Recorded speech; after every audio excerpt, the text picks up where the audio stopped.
हा प्रश्न भरपूर वेळेस पोलीस भरतीमध्ये आलेला आहे. शिक्षकाचं वय आणि विद्यार्थी म्हणजे सरासरीचं आहे हे गणित. प्रश्न आहे, एका वर्गात 20 विद्यार्थी असून त्यांचे सरासरी वय 16 वर्ष आहे. वर्गात शिक्षक आल्याने वयाची सरासरी 1 ने वाढली तर शिक्षकाचं वय किती? आता हे दोन पद्धतीनं आपल्याला गणित सोडवता होते. पहिली पद्धत म्हणजे सरळ पद्धत. आता हे कशी सोडायची? एका वर्गात 20 विद्यार्थी असून त्यांचं सरासरी वय किती आहे? 16 वर्ष. वर्गात शिक्षक आले, पहिले 20 विद्यार्थी होते, आता शिक्षक आले म्हणून 21 झाले, म्हणून सरासरी 1 न वाढली म्हणजे 16 आणि 1 17. आता याचा गुणाकार केला तर किती येते? 16 न 0 ला 0, 16 दोन्ही 32 आणि ह्याचा किती आला? 17 1 17 ला 7, हातचा आला 1, 17 दोन्ही 34 आणि 1 35. आता ह्याचा जर फरक घेतला तर किती येणार?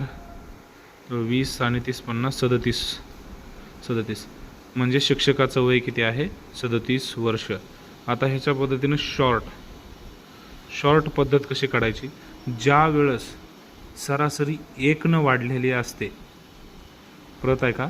ज्या वेळेस सरासरी 1 न वाढली, मग कितीही गणित कसंही असलं तरीही चालेल, पण ज्यावेळेस सरासरी 1 या संख्येनं वाढते त्यावेळेस सरळ जेवढे अंक दिलेले आहेत त्या सर्वांची बेरीज करायची. बघा आता कसं करायचं?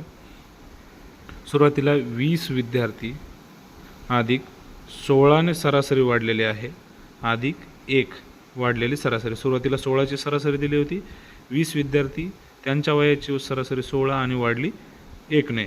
मग यांचं उत्तर किती झालं? 20 आणि 16 36 अधिक 1 37. 1 न सरासरी वाढेल तेव्हाच ही पद्धत लागू होते. 2 न 3 न वाढल्यानंतर ही पद्धत लागू होत नाही.